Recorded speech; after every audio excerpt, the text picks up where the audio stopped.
Okay, so we're going to talk a little bit about parliamentary procedure. And I know that seems like we're shifting gears a little bit. Parliamentary procedure is the process that they use in the state house. They actually use more Rogers rules of meeting, and what they're doing is they're learning. They're trying to make sure everybody has a voice. Um, we're going to see a little demonstration about how that debate happens, and I hate to take it out of order because it doesn't quite make as much sense, but we need to go ahead and demonstrate our debate so that you can see what it looks like.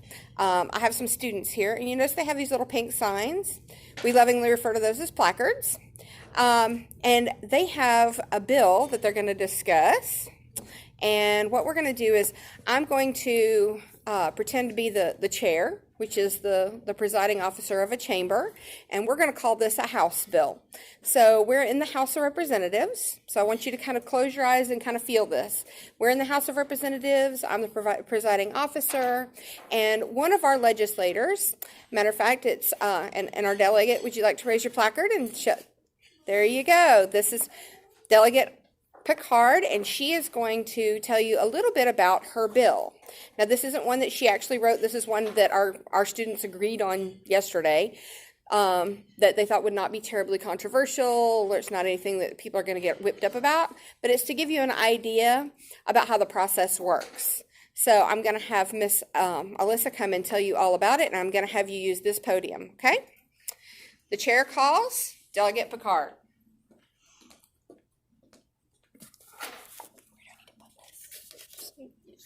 Okay. Picard, Hope Christian Delegation. Plastic bags have been proven multiple times to be bad for our environment. With this bill, I will raise a 10-cent tax on every single-use plastic bags. Plastic bags are harmful to the environment and are rarely recycled. According to Waste Management, only 1% of plastic bags are recycled. Most plastic bags are sent to a landfill where they can take up to 500 years to degrade into tiny plastic particles, which will at one time be put into our food and water. These chemicals are toxic, and their way into our food and water supply would be really bad for our environment and for our general health of the state. The hope with this bill is that consumers will be less inclined to buy plastic bags and will be encouraged to bring their own reusable, eco-friendly bags. Multiple states have passed this law, and there have been exponential growths in seeing the health and in the recycling of the state as a whole. Thank you. Do I need to stay up here? Yeah, you're gonna need to stand right here because you're gonna come right back as the author. The floor is now open for debate. Delegate Talley.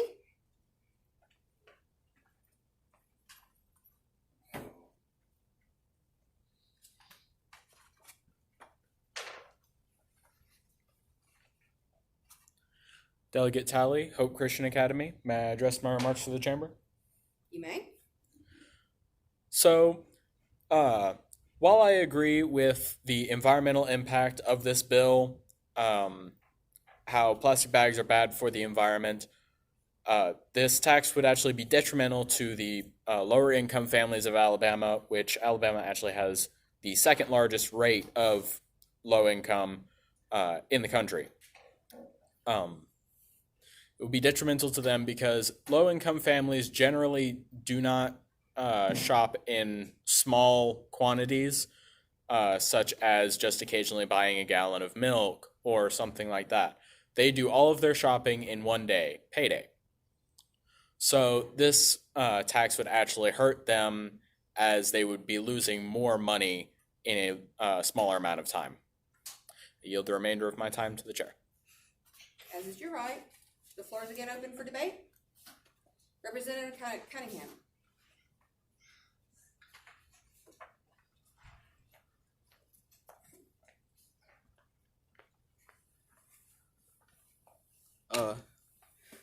May I address my remarks to the chamber? You may. Okay, so as a former delegate has said that the tax on the bags would be bad for low-income families. It would be bad for one shopping, but the thing about it is it's a tax, but you would keep the bags and you could reuse them. It would give you more thought on the bags, so you don't just throw them away and they go to the ocean and just sit, or a landfill and just rot away. but if you go and get your bags and you can reuse them, and then you won't have to pay again to use them. And I yield the remainder of my time for As you're right. the chair. The floor is again open for debate. Floor recognizes Delegate Picard, author of the bill. May I address my remarks to the chamber? You may. Picard, Hope Christian Academy. I understand that previous delegates have brought up the fact that for lower income families, this would hurt them a lot. But I would also like to bring up that we can buy a multi-use, eco-degradable bags that can be used multiple times. And this one-time fee for these bags would be less money than every single shopping trip having to pay these taxes.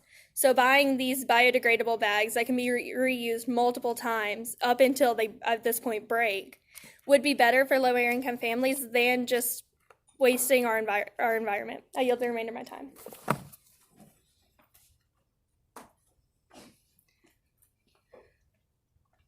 So, the floor is again open for debate.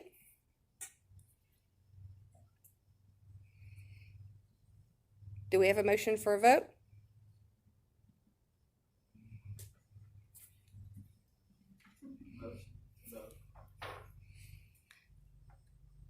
Delegate Cunningham has moved that we come to a vote.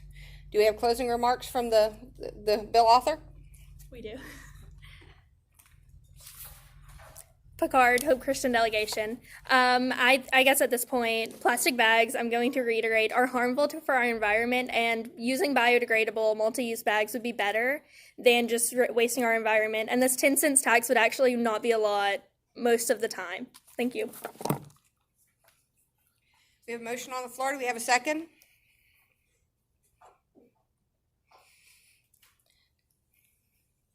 All in favor indicate by saying aye.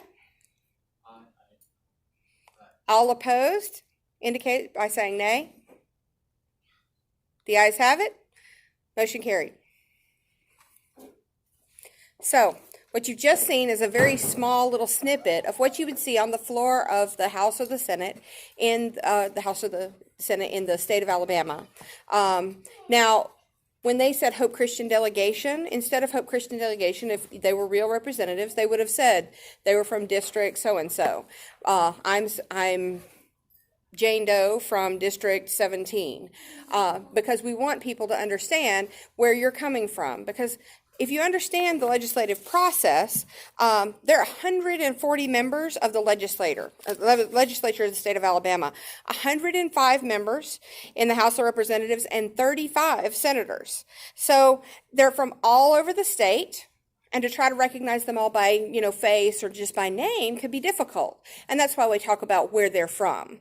In this case, they were all from Hope Christian Academy delegation, and they used the terminology, and when they talked about yielding the remainder of their time, that is in practice for the competition that they participate in every year. So our normal senators don't have those kinds of time restraints, which is why it can sometimes be a little more difficult to process the legislation that they're trying to get through.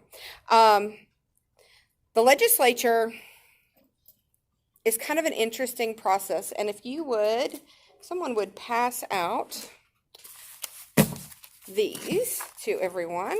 I'm going to hang on to one. You would pass these out. There we go. If you want to look at real legislation, you can go to legiscan.com, legiscan.com, and you can look up the state of Alabama. You can actually see which bills have been pre-filed. When Ms. Kristen asked if it had a number yet, and I said I checked it this morning, I check it on Legiscan. Legiscan will tell you what bills are pre-filed. Pre-filed means that you have a sponsor, and the sponsor has filed those with their respective chamber. When I say chamber, we talk about a bicameral system. That means two chambers. We have the House and we have the Senate, okay? And they are different chambers. As I said, the House has 105 members, and then the Senate has only 35 senators. Do you think it would be easier to get through the House or the Senate? Anybody have a guess? It all depends on how many people with similar minds are in each of the chambers. Now, can you just pass a bill if it goes through one chamber? Nope. Absolutely not. It has to be read not once, not twice, but thrice, 3 times in each chamber, debated and voted upon before it can go to the next chamber. And then it has to pass the next chamber. And once it passes the next chamber, then you have to get the governor to sign it. And if the governor doesn't sign it, well, we'll talk about that in just a moment. It's fun. So you're going to find this is a little sample of a bill, and it has different parts. It talks about the date. It has the author's name. Why do you think the author's name is important? The author's name is important because just like when Ms. Kristen mentioned that Senator Butler and Senator Orr were going to work together, you're going to find that senators work together on certain projects. In particular, projects that they have shared interests or shared financial interest in their districts, right? So if you have a heavy sweet potato producing district, they're probably not going to grow a lot of sweet potatoes in the wiregrass. The wiregrass, it doesn't have the loamy soil that we have up here. So we're going to have more sweet potatoes grown in Coleman County, Morgan County, Madison County. We have darker loamy soil where they have more sandy red clay down in the deep south. Alabama has a lot of different environmental biomes. Alabama is actually really biologically diverse. So you're going to want to know who the author of the bill is. Now, all these bills are going to be pre-filed. The legislators are going to have copies of these bills, and they're going to have staffers that are going to help them read through. So that title has to be kind of catchy, and it has to indicate what it's about. Okay? So if you were writing a bill about plastic bags, you wouldn't call it, let's tax the poor. We're going to talk about, we would call it something a little catchier. We would talk about the environment, plastic bag reduction effort, because that tells us that that's something that we're working towards as an environmental policy, right? So it's going to encourage people to support your bill. So then it talks about definitions. Why are definitions important? Because everybody has a little different definition for different things. When I think of a school, I think of what we do as a school. Some people think of school as a building. I don't think of it that way. So if I were writing legislation, I would talk about an assembly of students. I wouldn't talk about the building. So the definitions for each particular bill, you're going to want to talk about specific definitions for the information in your bill so that people understand what you're talking about. Okay? Then the proposition. Well, we're proposing that in this instance, we are proposing that a 10-cent tax be imposed on single-use plastic bags in order to reduce their overall use and improve our environment. Then the justification, that's where you would talk about all of these debate items that she mentioned in her opening and closing statements, where she talked about the environmental impacts, and she talked about how the single-use plastic bag is 10 cents each, but you can use recyclable, reusable bags, and they're going to cost less over time. So it's not going to have the negative impact. So the funding for the bill. Now, anytime you implement legislation, there's going to be some funding required, because even if it's collecting taxes, there would be education that would have to go out to the grocers, to all of the stores. They would have to understand how much this is going to cost. There's signage, there's information on the web that has to be posted. You have to make sure that people know about it before you start enforcing these things. And then there are collection fees, because those single-use bags, you have to think about it. That's not a line item in their computer system, and it would be a tax, a specific tax. So their tax rates would have to be recalculated, because most computer systems on the retail end calculate tax either on all food or on all merchandise, but they don't add a flat tax, and this would be a flat tax per item. So that would be a whole different thing. So there's implementation requirements there for funding. Then there's the severability clause. All laws and parts of law in conflict with this act or any provisions of it are hereby repealed. Meaning, if there's another bill on the books that said, there will be no tax on single-use plastic bags, because this bill was written and it has the severability clause, it is the most recent form of law in this, if once it's enacted, then what would happen is this would actually sever those previous the previous legislation. Does that make sense? Have I lost you? Okay. So, and then enactment. So, has anybody ever been grounded? I was grounded a lot. Some of you can probably understand why that happened. So I've been grounded, right? Have you ever had a delayed grounding because there was something family going on? I was grounded once, and I was grounded starting the Monday after a holiday weekend. Why was I grounded the Monday after a holiday weekend? Because my parents wanted to all go out to dinner and go to the movies with my uncle who was in from out of town. So we had a little delay. Well, the enactment clause tells you when that particular thing becomes active. Just like my grounding started on Monday instead of on Friday, I got a reprieve for the weekend. So you'll find that enactment clauses are really important because sometimes they won't become effective until the next school year, especially if they're school issues. Sometimes they won't be enacted until the next fiscal year if they're budgeting issues.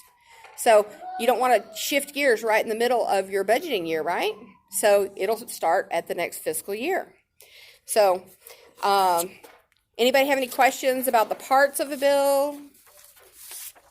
And you'll notice along the left-hand side of this sheet, what do you think these are for?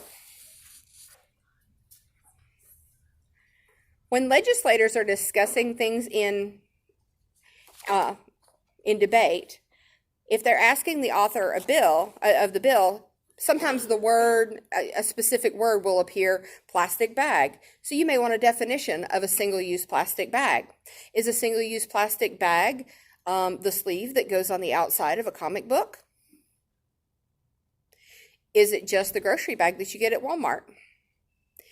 Is it the covering that comes on your clothes from the dry cleaner? So you're going to want specifics on those definitions. But when you talk about plastic bags and then when you have exclusions to the rule, you're going to say on line number, we're going to say 85, you talk about there's an exclusion for plastic bags that are used specifically for dry cleaning. So those are things that you're going to have to consider. But they have line numbers on these bills so that they don't have to address the whole bill. Well, it's in the 14th paragraph, and y'all count that down.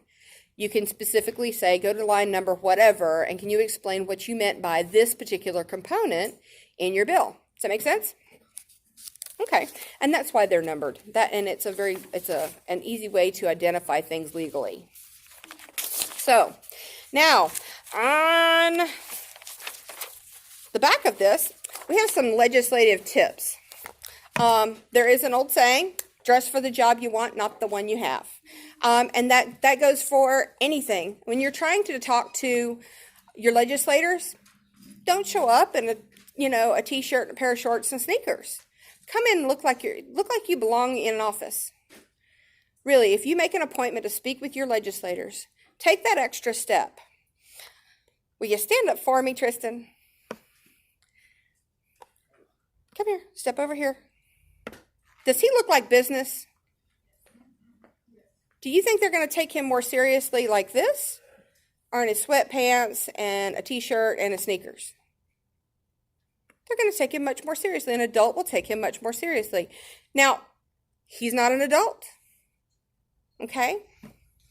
Thank you very much. So, he's not an adult, but he's dressed like he belongs in a business office. And dressing like you belong in a business office is a visual cue to the people you're talking to that you mean business, that you're very serious, that you're not, this isn't some little school project your mommy's making you do. Okay? So, now, when we talk about, it also says raise your placard to be recognized, but don't raise your placard until the chairman has opened the floor for debate. Our friend, Ms. Rooker, said that she was part of the Georgia Youth Assembly, and they actually used their voices.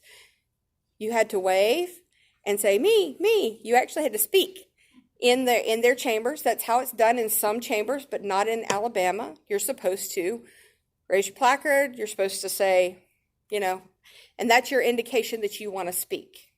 So we use paper placards at the Alabama Youth in Government, and we do that because it keeps order and it keeps things quiet so that we can all hear our presiding officer or the chairman of that particular chamber speak. So now, when we didn't have them speak to each other, but when you are addressing the author of a bill, you did hear them say, as a previous delegate mentioned. They didn't say, now these guys are friends. They've been friends for years. They didn't say, well, like Alyssa said over here, he said, as a previous delegate mentioned, or as the author of the bill mentioned, even if they're your best friends, you don't refer to them casually because this is a professional discussion. And you want to make sure that this debate is clear and professional and concise. So when you talk about Alyssa, well, Alyssa is your friend. Delegate Picard from the Hope Christian delegation is not your friend. She is the author of the bill that's trying to debate this bill with you. And you want to make sure that you indicate you want to give her proper deference and respect. Okay? So when debating your legislation, it's really important to use logical arguments. There's an old saying that if it bleeds, it leads, because people tend to, in media, because people think with their hearts, but ultimately in debate, you want to make decisions not with your heart, but with your mind. You want to look at all of the facts, weigh the pluses and the minuses, and figure out which side has made their argument most soundly. Does that make sense? Okay, so I have another little handout for you here. This one's fun. They're like, oh goodness, there's more. Jackson, would you take care of this one for us? Thank you, sir. So now we're going to get down to the meat and potatoes of how this all works. Now, when we actually practice in Alabama Youth in Government, we don't read it 3 times in each chamber. Otherwise, we would have to take weeks. It would take weeks for us to process the hundreds of bills that we process. However, we do go through all of the functions of government, but it doesn't go back and forth and that kind of thing. We actually go through, we read it through once. You'll see that when you when you get the idea for a bill, you have to somehow draft a bill. Normally it's your legislator that drafts it, but a lot of times people, lobbying entities, student groups, people who know what they're doing, will actually give them a preliminary draft of a bill. They'll hand them a completed bill and say, hey, this is legislation we would love for you to sponsor. Well, that legislator is then going to have to you're saving him a step, for one. For another, he understands that you understand how the government processes work, right? So if you give them a completed bill, which is why I gave you a sample to help you get that started, you're going to get a little better, a more professional feeling from your legislators. They're going to understand that you mean business and that you know what you're talking about. So once the bill is drafted, which means written in the proper format, then it's given to the clerk of a particular house. In this case, we're going to look at the house, okay? The house clerk then assigns it a number, okay? That's called filing, or it's pre-filing if it happens before a certain date. So we have several bills on the docket right now that are pre-filed, and if you go to legiscan.com, you can actually see those. There's one right now that we have been discussing, that several of the homeschool leaders in the state of Alabama have been trying to garner support for, and it is a bill to change the requirements for our state police. Our state police, in case you don't know,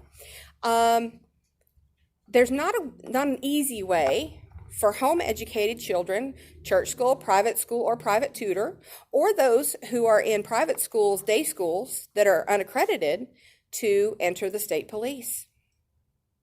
Yeah, because the state legislation that governs that said that you have to have a diploma from an accredited institution.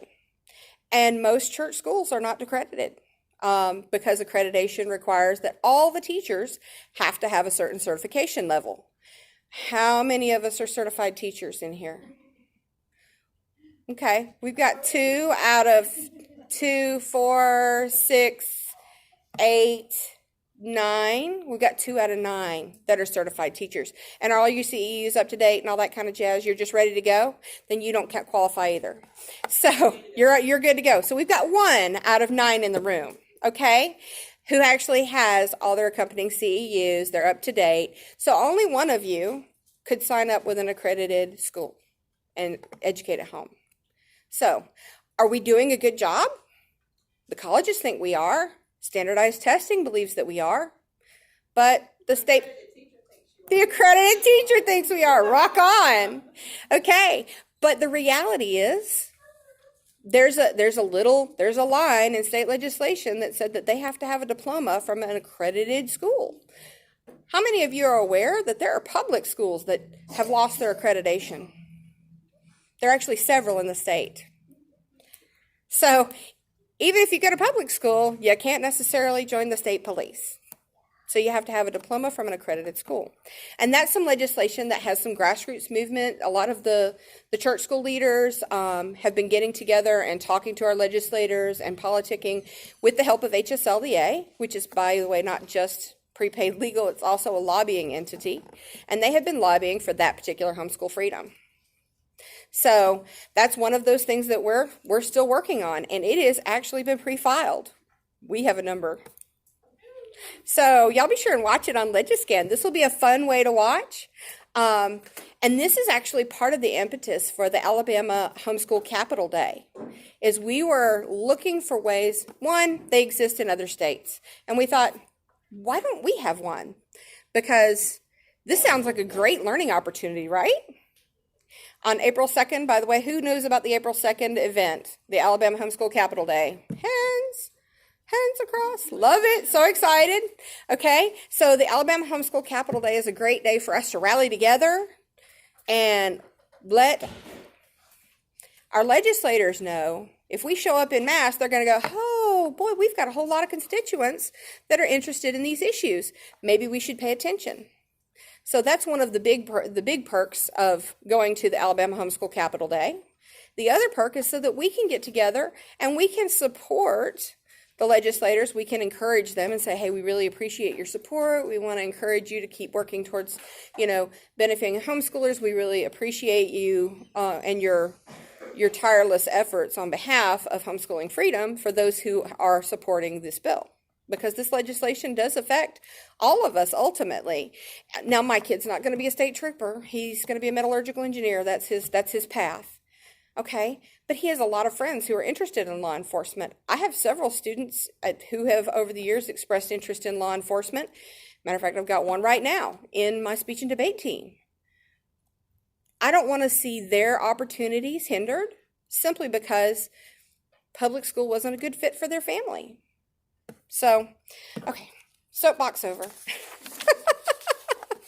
If you look at this sheet with me, this is actually a quick little chart.